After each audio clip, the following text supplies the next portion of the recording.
Welcome back to the Betsperts Golf DFS Show, and more importantly, Masters Week. As always, I'm your host, John Daigle, and a special occasion calls for a special panel of friends, including being reunited with the sports betting manager here at Betsperts and 4for Football and the host of the Move the Line NFL Betting Podcast, none other than my friend in life, Ryan Noonan, who has been very busy behind the scenes on some free stuff, too, that you can read right now on the homepage. Yeah, excited, man. Masters Week. I cannot wait. You guys have had to calm me down a little bit. I made the suggestion last night that we talk about literally every player today, so we probably won't get there. No. But we just got the betting show in the bag with Feinberg and Justin Ray. So check that out. Available, obviously, here on our YouTube page and podcast form as well. So stoked to talk DFS today with this crew. I will steer the ship around your childlike joy as much as possible. Someone else I know has childlike joy as well, because we can't be a trio without a third. That's none other than PGA Splits 101 himself, Ron Klos, who also, Ron, has some amazing articles at the site right now. Yeah, I mean, just this week, a tradition unlike any other. Amen Corner, the Green Jacket. I mean, Tiger's back. So many talented young players. This is the best golf week ever, so really looking forward to it. And a very special guest for our fourth to complete the quad today, four-time DFS Live Final participant, the number 70 PGA DFS player out of 8,800 pros on the RotoGrinders season rankings right now, and most important of all, my teammate on the 2020 RotoGrinders Championship pickup squad. It's Derek Farnsworth, a.k.a. Notorious. Derek, welcome to the show. Yeah, I'm going to start a petition to never do another basketball tournament so we can just be on top forever. But, happy to be here. Big fan of all three of you guys. It's Masters Week. I'm excited. You're excited. Let's get it rolling. We have a lot to talk about, so let's just go ahead and jump right in and begin this journey. Where else? The revered grounds of Augusta National, where all discussion this week, Noonan, in DFS has begun with second shot golfers and their approach, especially since this course will play anywhere from 7,500 to 7,600 yards, the longest layout in the tournament's history after its lengthening that's occurred over the last year. Do you believe that to be the case, or would you prioritize and begin your research with another metric here?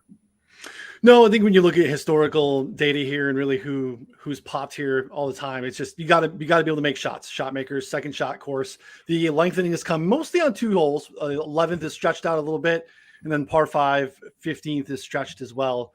But yeah, I mean, you have to be able to navigate these rock solid greens. They're small because there's really no rough that's really penal, both as far as off the tee or around the green here. You have a lot of runoffs and false fronts. So yeah, you have to be able to be a ball striker, high ball flights, second shot makers, guys we're going to definitely be targeting this week. Ron, on betspertsgolf.com right now, actually, you have a list of winning trends you wrote up that have stood the test of time here at Augusta. Is there one individual who quietly fits all those trends, or is there one in particular trend-wise that you weigh the most and think everyone should know about when researching and building lineups this week? Yeah, there is one guy. I may or may not mention him a little bit on the show. Okay.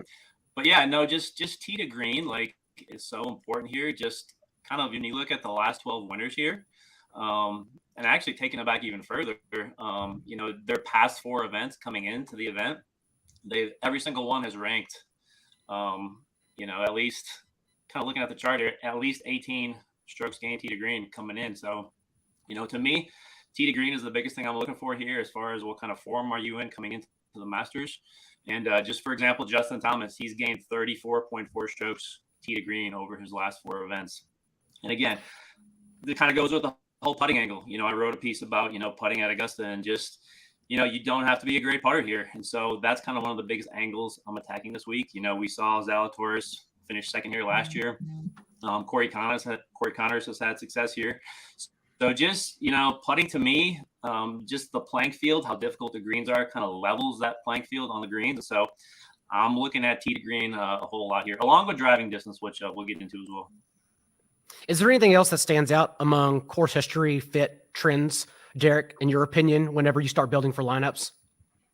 No, I agree with pretty much everything these guys said. I think course knowledge also comes into play. This isn't your standard target golf type of course that you're going to see on the PGA Tour. You're going to have to use the contours of the greens, the slopes to get it close. You're going to have to be imaginative around the greens and with your approach shots, and you're going to have a lot of uneven lies on the fairway. So it's kind of one of the reasons why Jordan Spieth has so much success here, is just he can use that creativity to his advantage. So yeah, I mean, I agree with these guys. I do think distance certainly helps off the tee if you have it and can keep it, in the short grass.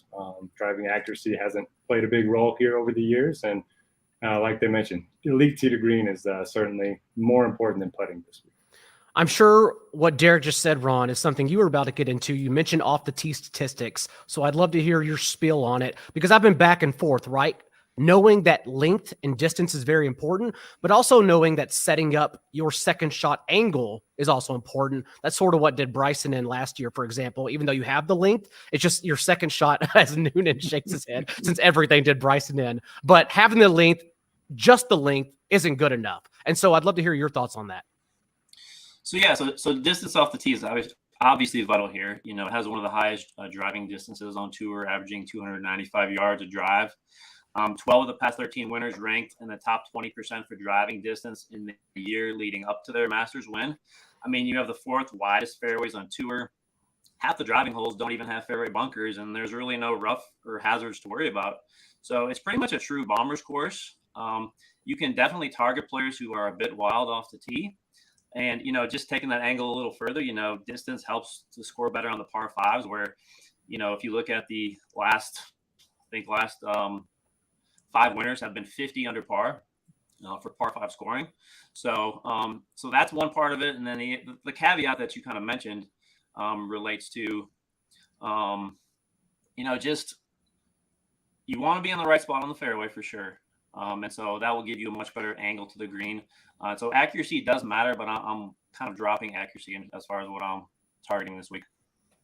Any other thoughts on that to expand on it, Noonan? Yeah, I mean, it's a combination of things too. We might have weather. There's obviously getting pelted with rain today. We could have some more rain tomorrow. When we soften the course, we have less runoff off the tee as well, right? So that becomes even more important that you're able to carry distance off the tee. So again, we'll have to wait and see if there's any, and we'll get into it here, I imagine, as far as like AM, PM splits for building lineups. But, distance, even more of a premium than I think we would normally have here as well because of that. So we saw it a little bit last year with the weather as well. So yeah, soft fairways. You need to be able to, strike it and bomb at 300 off the tee. You're not going to be able to Kisner your way around this place.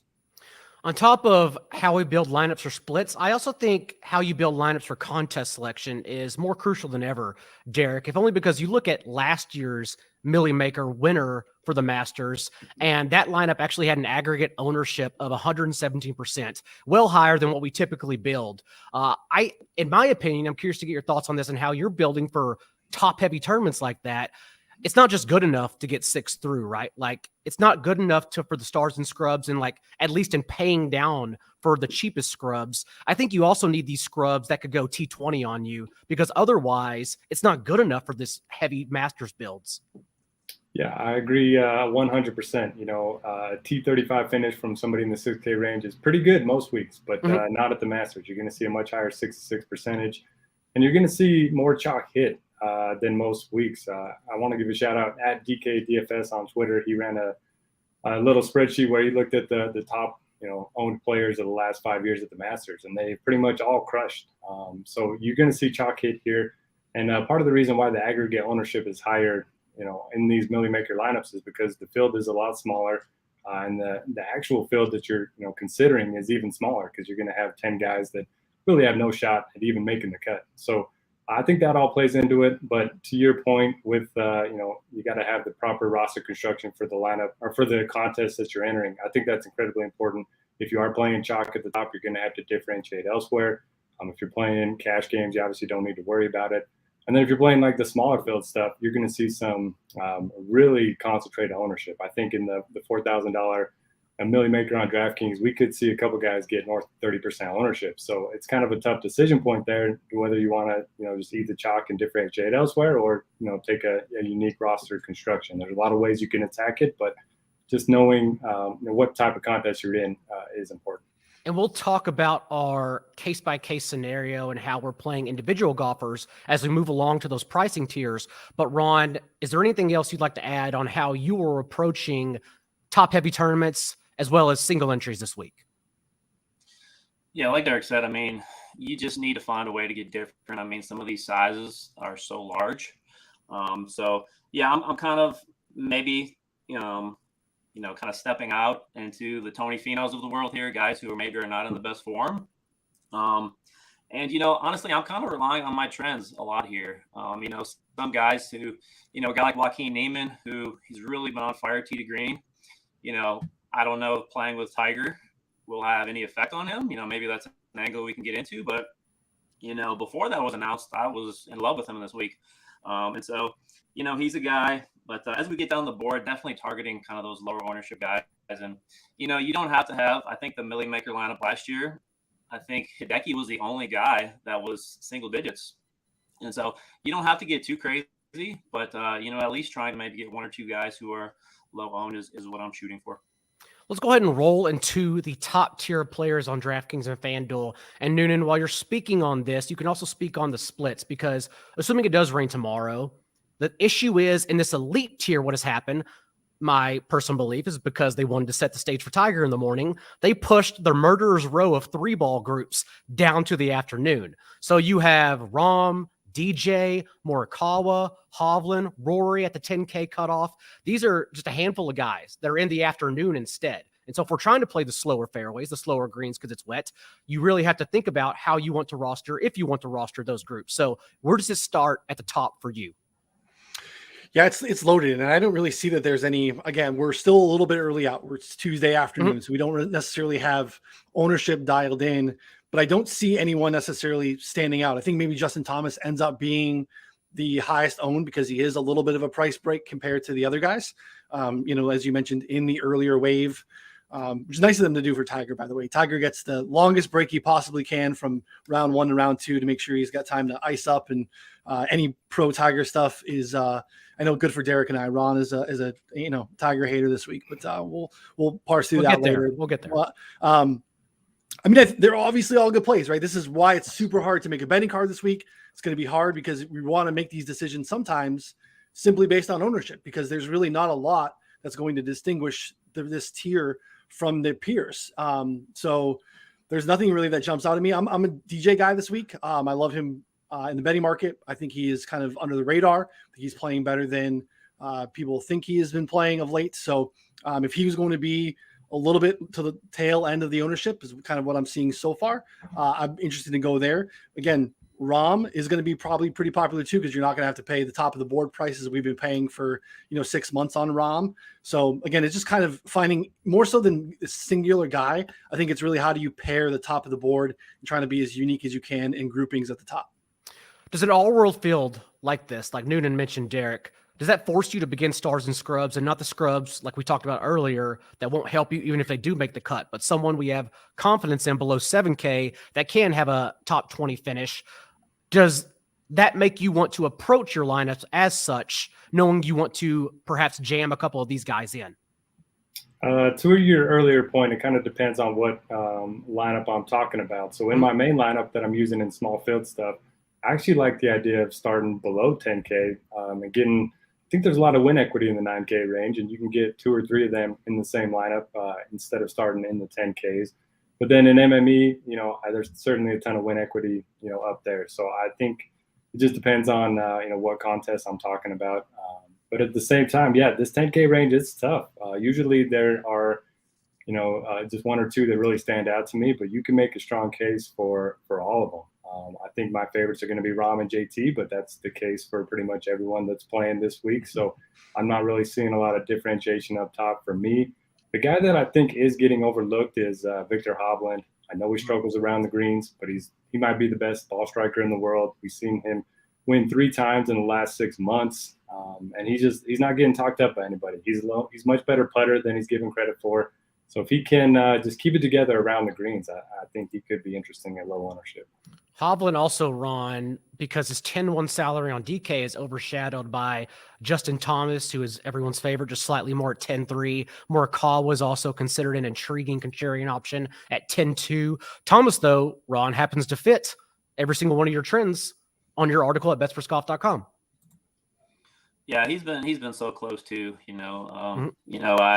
I just think I don't know with his good buddy Tiger playing, I don't know what effect that will have as well. I just think tee to green, the fact that putting is not as important here as far as, it is important if you have experience here. And, JT's been here enough. He knows where to miss on the greens, just putting yourself in position where you have easier putts.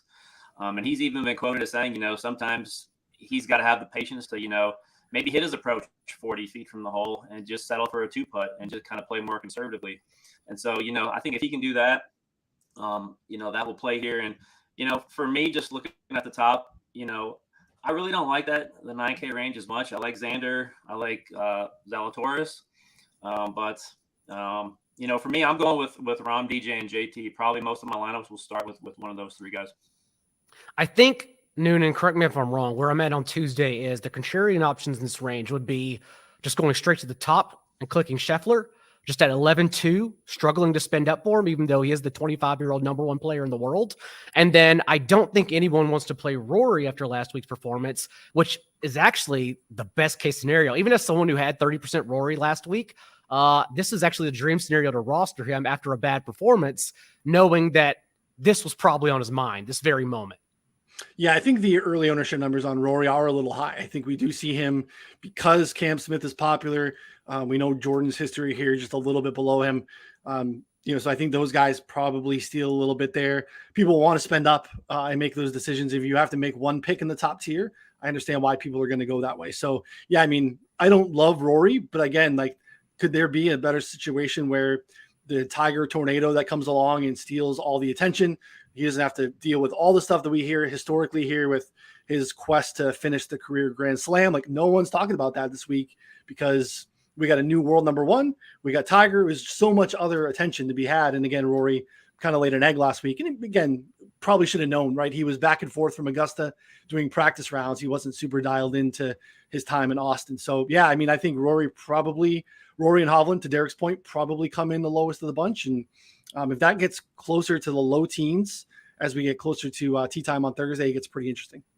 I'm very interested in Rory. The issue, though, Derek, as we move along to the middle tier, is that I can also see a scenario where you start with Rory and then you start with the chalk, Cam Smith at 9,900. Who everyone wants to play, we expect to be top 2, top 3 highest rostered on DraftKings. And so they're already with Cam Smith, you're combating chalk. And I don't mind accepting some chalk. The discussion is going around 5 guys who we'll continue talking about as the show moves along here. So I think you have to eat it on some. And, what better way to go than Cam Smith, who also has 3 top 10s in his last 4 starts here. But overall, what do you start doing then if you start your core of your lineup here in this range, including with Cam Smith? Yeah, so I have no issue with Cam Smith. If I could be one golfer, it would be him. The dude's just awesome. I love everything about him, but I don't love the ownership. I think you get similar equity guys right below him. I mean, Jordan Spieth, you talk about his form. It's certainly not great, but he gained 10 strokes tee to green last week at Valero. The T35 finish is masked a little bit because he was so bad on the greens. We know his history at Augusta National, so I'm fine going there. I like Xander. I'm a glutton for punishment when it comes to betting him. I'll continue to bet him in these big events. I think narratives around him not being able to win, or they're only going to be storylines for so long. We hear him all the time, and then as soon as he gets a big win under his belt, he kind of checks all the boxes for me. Doesn't have a weakness. He has 2 top 3s here. Then my favorite play of the bunch is Brooks Koepka. I mean, just a guy that dominates at majors. I have a simple philosophy when it comes to him. I play him in every major. I fade him in every non-major, and it works wonders. He's played in 20 majors since the start of 2016. He's finished in the top 5 12 times. I mean, it just doesn't even make sense. I'm throwing out his miscut here last year. He was playing on one leg. He's kind of rounding into form. So, I like Cam Smith, but for me, I'll take the lower-owned Spieth, Xander, and Brooks Koepka.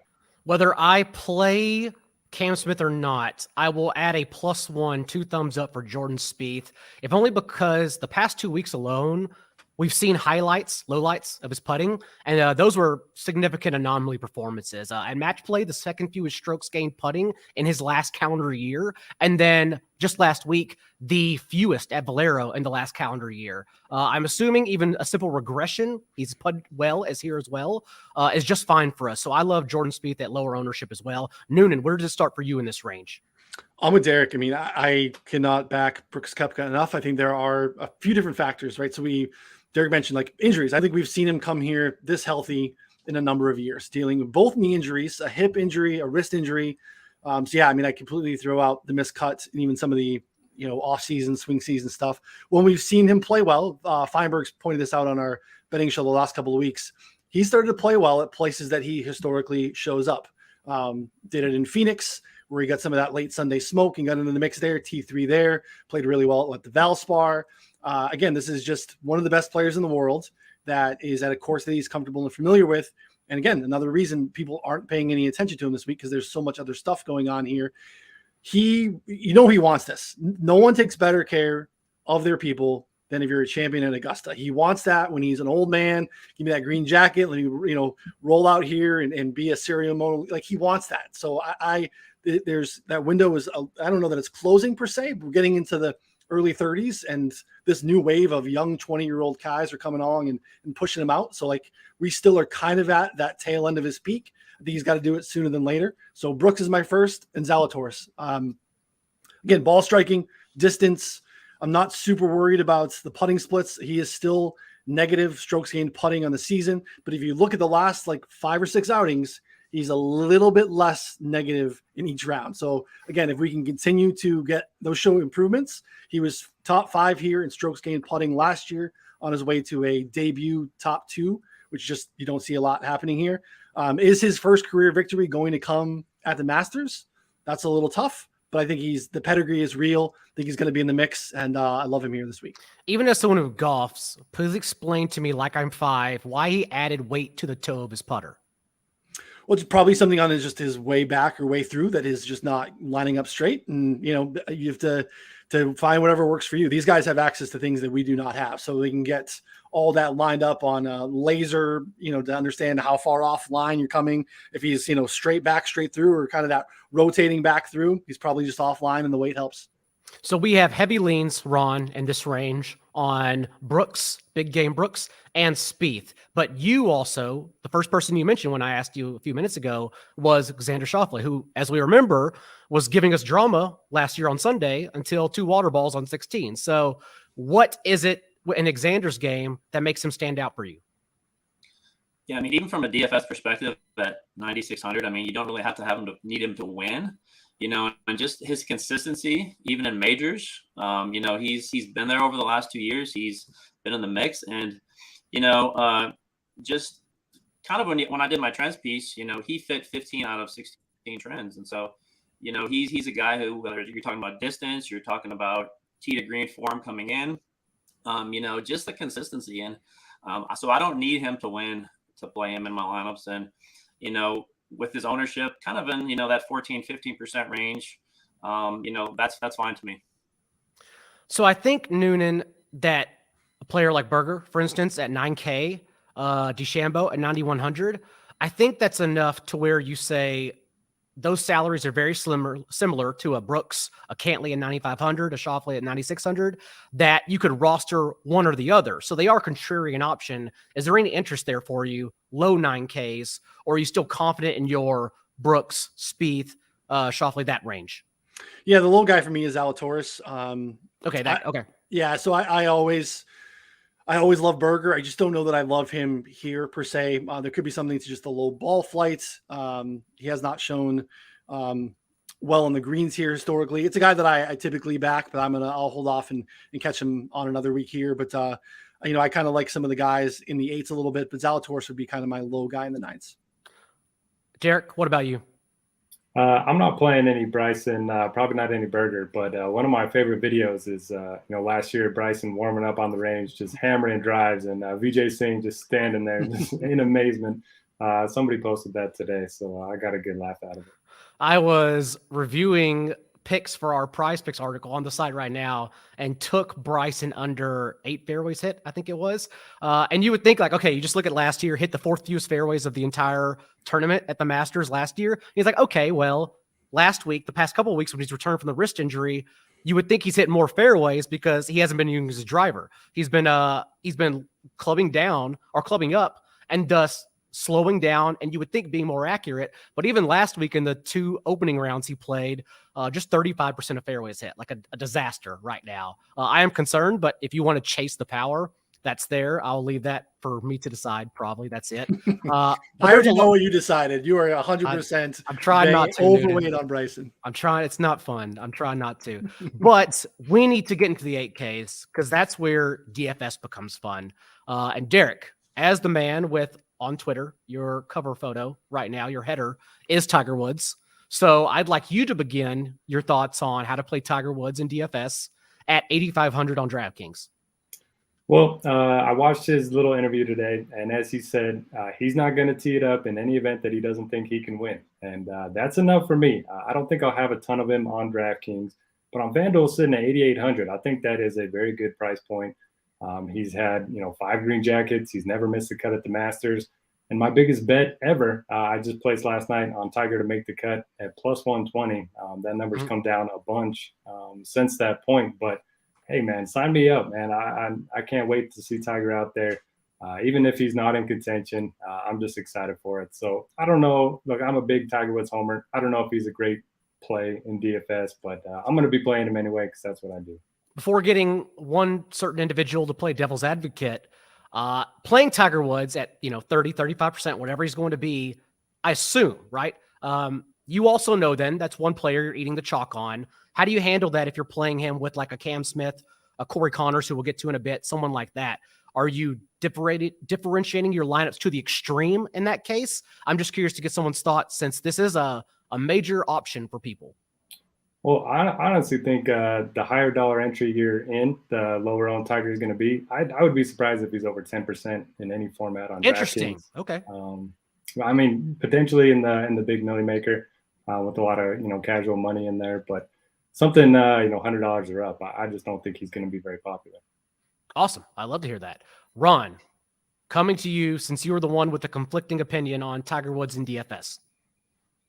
Ooh. Yeah, no, I think that was over-exaggerated a little bit. I just, I mean, the man is 46 years old, as great as he is, So what I've seen, though, just the video, I mean, I will admit his swing looks pretty nice. So, yeah, I'm not totally against playing him a little bit. I just like the fact that even a Shane Lowry, sitting there at 8,800 above him, just his form right now, last 24 rounds, he's 6th in approach. He's one of the best scramblers in the game, and obviously you need to have good scrambling skills around the green game here at Augusta. Even dropping down to, like I said, Neiman and Finau, those two guys with their distance, it's going to play really well here on this course. And, par 5 scoring, both those guys are also really good in that area as well. So, I'm not against, playing Tiger here. Just, I guess I'll believe it when I see it again, and I probably will see it. So I also took plus 120 for Tiger to make the cut. Noonan, I hear 10%, and I get really interested in the mid to high stakes. How are you playing? Since we got everyone else's opinion, how are you playing Tiger Woods? Yeah, I mean, if Derek's right, then I'll probably have a lot more than I thought I was going to have, because I kind of like you, John, I thought we'd probably get at least into the mid-teens and closer to 20, even, pretty much across the board. I do agree that in the lotto, lower stake stuff, you'll probably see a little bit of a higher number on him. But I agree with Derek. Like, I believe I'm the oldest of the bunch. So like, I definitely remember all of these Tiger memories. So like, I definitely fanboy out pretty hardcore. Stoked that he is in this tournament and we get to watch him. But again, like, there's no shot he's coming here. There's still too much pride and ego, which has led him to his success, that he would not be out here on a bum leg if he thought he couldn't compete. Now, compete and win is going to be really hard. I'm not backing that per se, but for him to be able to come in here and shoot well, that he's been playing, at least chipping, right? We didn't see him. We saw him with Charlie, back in the winter. But he just hangs out around the house and just chips all day, goes over to medalists and just works in the short game. So I expect his short game to be dialed in. This is a place where we know no place history matters more. He has such a long banked history of shots on this course. He knows he's not hit, or there's not a shot that he's going to run into this week that he hasn't already hit. So feel really good about that for him here. So if ownership kind of shakes out this way, I'm probably going to be a little bit more exposed than I thought I was going to be. And the fact that in December, when he played with Charlie, he had a 171 club head speed. Like Bryson, for instance, is 191. Rahm is 176, 177. Like Tiger was right there just 2 or 3 months ago, and he's had time to heal since then. So it does seem like, man, if he's not at full health, it would be really close. But more importantly, let's say he sucks up more ownership than we're projecting. Where do you go from there? What are your spins here? What's contrarian options? Yeah, I'm with Ron. I really like Neiman. I thought Neiman is mispriced compared to how he's been playing. I mean, we saw him in a field that's equal, if not stronger, because it's, double the size at the Riv with, Neiman just absolutely balling out tee to green. So again, this is an ascending player who I think we're still catching on the upswing. So love Neiman. And then I'm very interested in Hatton this week. I took Hatton in the betting outright market. I thought he was completely mispriced. I know, Ron's pointed out he is not someone that has fared well stateside in big events, but he has pieced it together. Again, he swept his group over in Austin against a pretty solid group, including Daniel Berger, Siwoo Kim, and Seabass, I believe, was the third in his group. Swept that group, played pretty well in Florida, considering that some of it was just putter, and then the other rounds were just the approach game. So if he pieces it together, kind of like he did in Austin, this is a top 20 player in the world who's, closer to the 7Ks than he should be. So if Hatton's going to be under 10%, which I think he will be probably in any format, I think I'm very interested in backing him this week. I think Adam Scott in that range, 8,300, is the individual who's getting steamed right now. Derek, what are your thoughts for someone who will not be playing Tiger Woods in a low entry, like a $15 million maker, for instance, large payout? Yeah, I mean, Adam Scott seems so safe. He's a guy that throughout his career we've known as a great ball striker that couldn't putt, and all of a sudden he's like the best putter on tour. I don't understand it at all, but if he can keep it going, I mean, he has one green jacket already.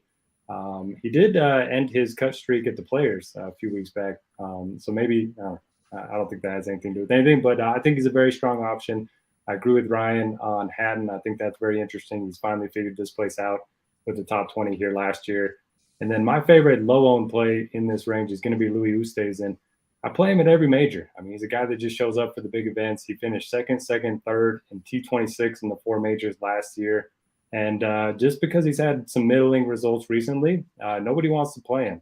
But he hasn't missed a cut on the PGA Tour since January of 2021. So, I mean, we're looking at 13 months or 15 months without a missed cut. A guy that loves the majors and under 10% sounds pretty good to me. He'll go Bizarro Brooks on you on Sunday, but that doesn't matter because he will still be up there in the top 10 because that's what he does out in majors. Ron, I know also you like Oosthuizen. You also like Neiman.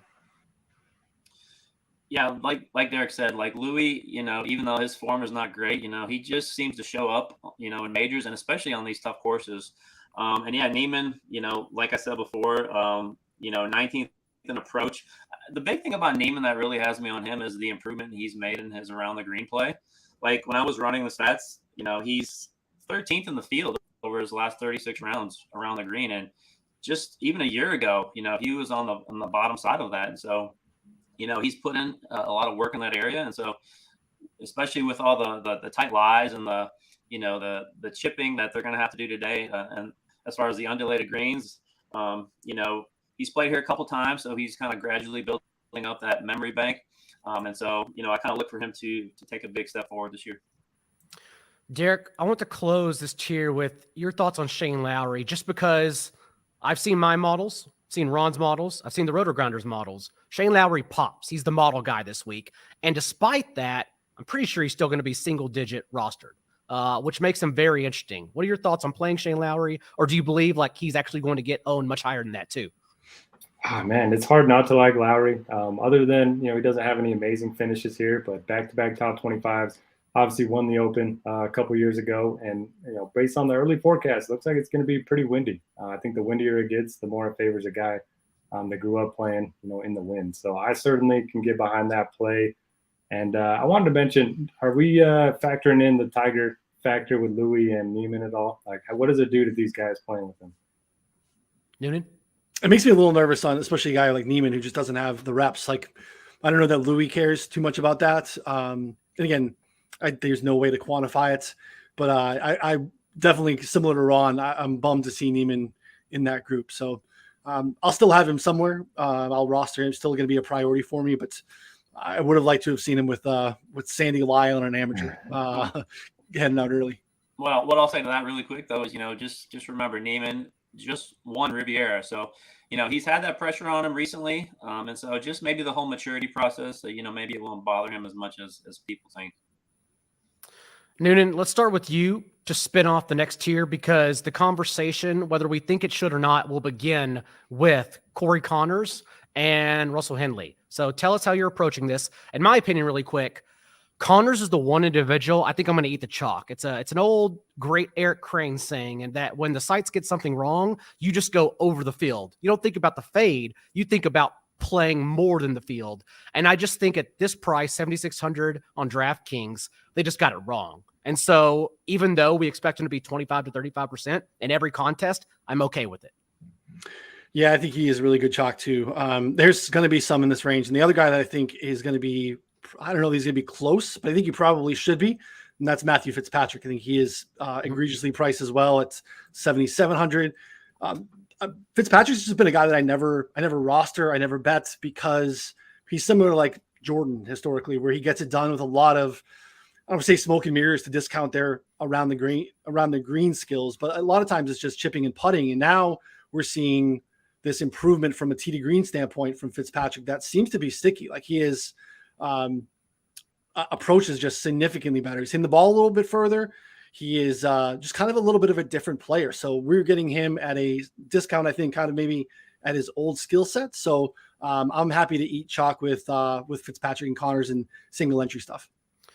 Derek, can I play Connors and Cam Smith and top heavy payouts? You can, if you get different with the rest of your lineup.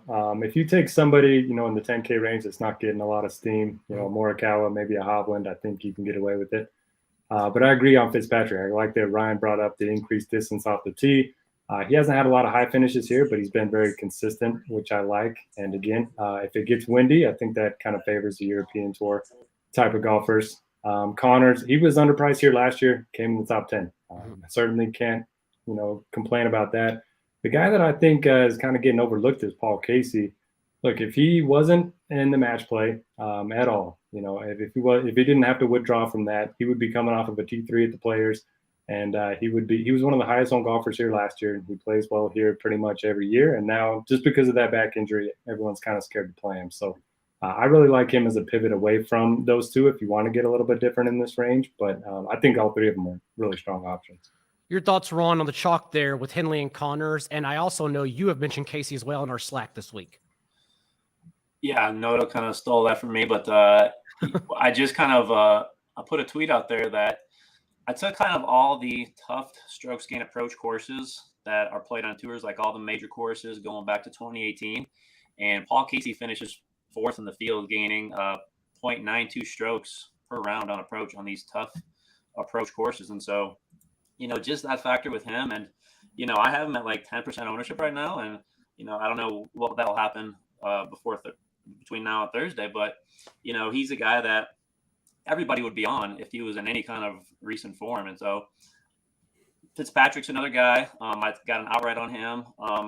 The big thing with him is he's third in the field in par 5 scoring. And, like I said, the last 5 winners have been 50 under par 5 scoring. So that to me is huge. And a guy I don't think should be going under the radar is Justin Rose.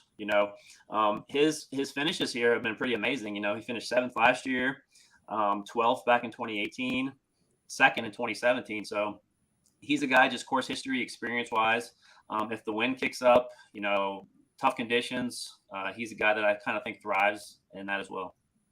That 7,500 to 7K range is almost a conversation of its own, Noonan, because Justin Rose will be under rostered because Max Homa at 7,100 is absolutely going to get steam. Just the fact that he enters this week with 5 top 20 finishes over his first 6 events in 2022. And yes, missed the first 2 cuts in his last Masters appearances. But overall, I think at that price, people will just suck it up and play him. Really, I don't. That's surprising to me. I mean, I think there's some guys. It's early in the week. I could be wrong, but what I'm hearing, I think people want to play Max Homa.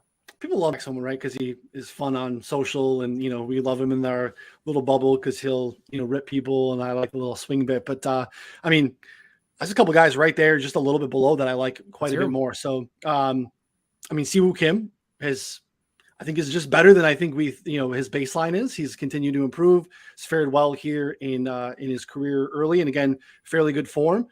Cam Young is a guy that is interesting because he's never played here before, right? So we don't typically love to back debutantes when we don't have to. But again, can bomb it. And, his Wake Forest teammates did pretty well in his debut last year. Zalatoris that we talked about earlier. So I like Cam Young. Again, Genesis, T2 there.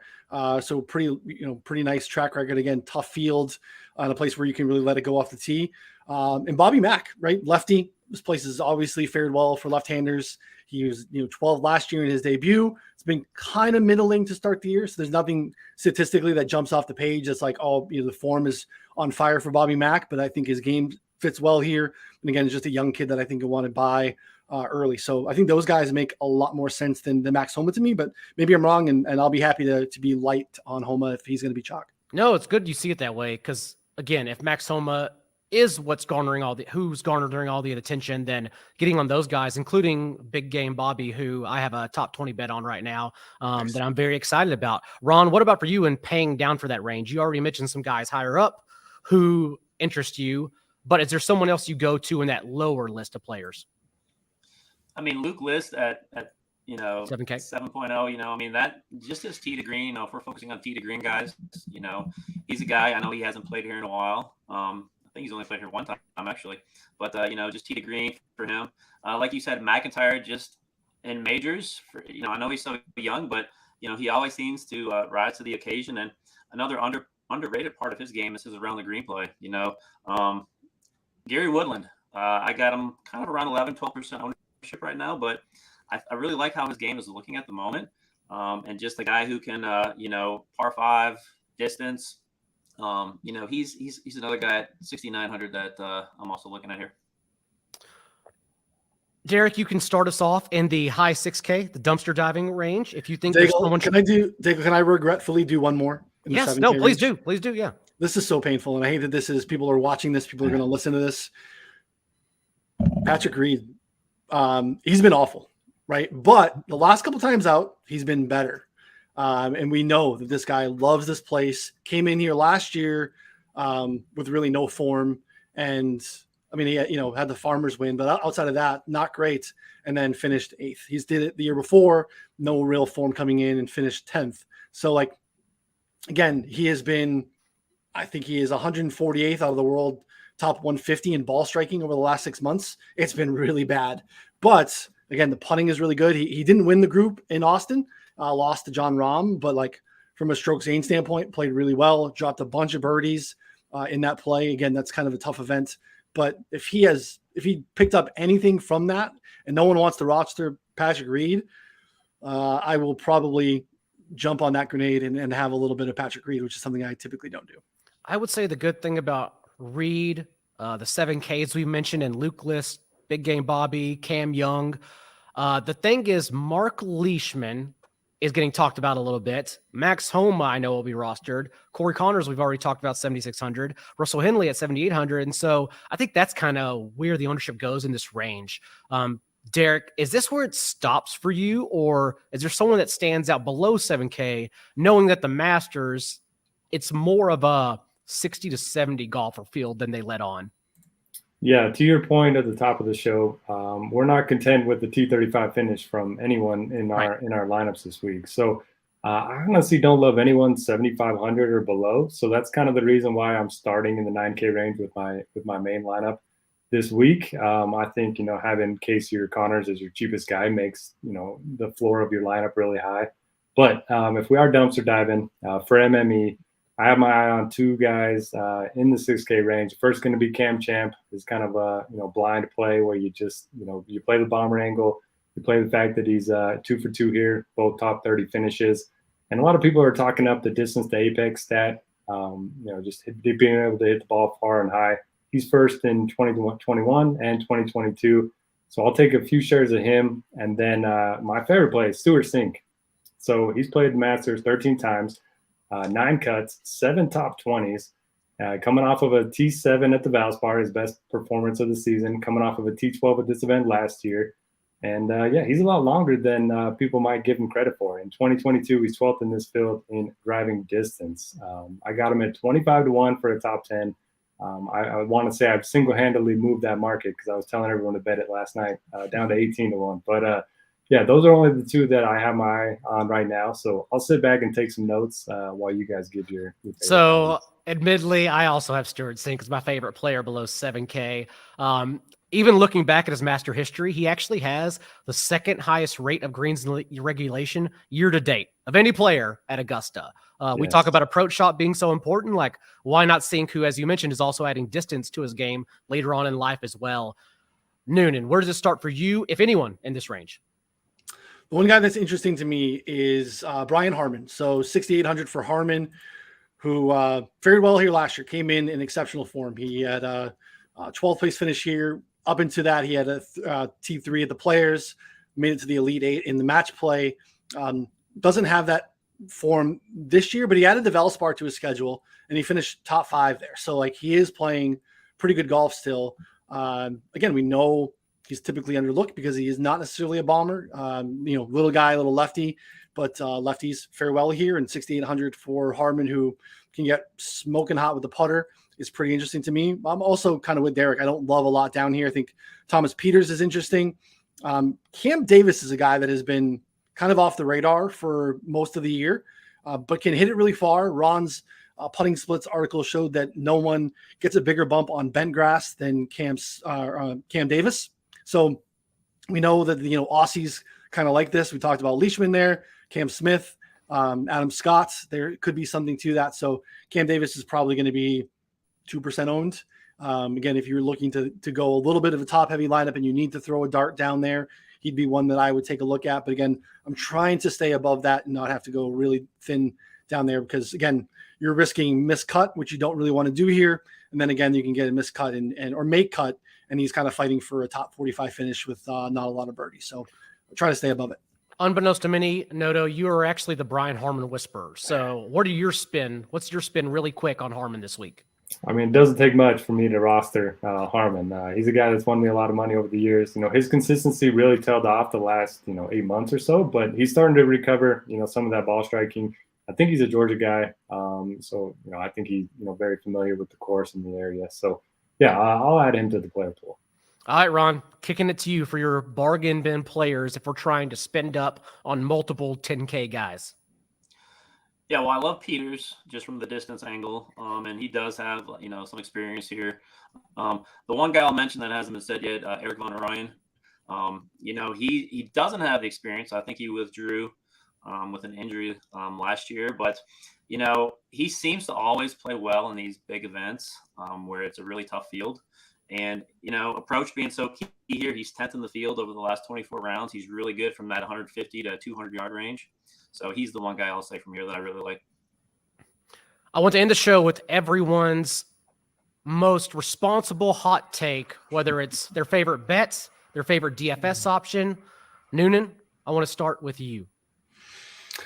Man, I have a lot of bets in and a lot more to come. It was a very irresponsible week, but it's the Masters. So it is, it's the way to do it.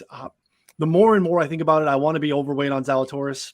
And I love him in the betting markets. I just think that he is built for this place. I think the distance plays well. I think the distance to Apex, as Derek mentioned, I think fits well for him, continues to trend in the right direction. So I want to be overweight on Zalatoris. And I think you can do nice builds that get you out of the 10K range and start with Brooks and Will. Get on the Willie wagon and then go from there. Ron, what about you? I will be hugely overweight on both Justin Rose and Matt Patrick, just kind of looking at the weather, like we said earlier, taking that wind angle. Fitzpatrick, especially, just playing so good. Tee to green coming in, one of the big trends. So those are the 2 guys. Also have top 20s on them as well. Derek? All right, I'm going to go. Louis Oosthuizen has a lead on the back 9, hits it in the water on 15. Brooks Koepka comes out and wins it. And once again, Louis is heartbroken. You just predicted the tournament. That is a hot take.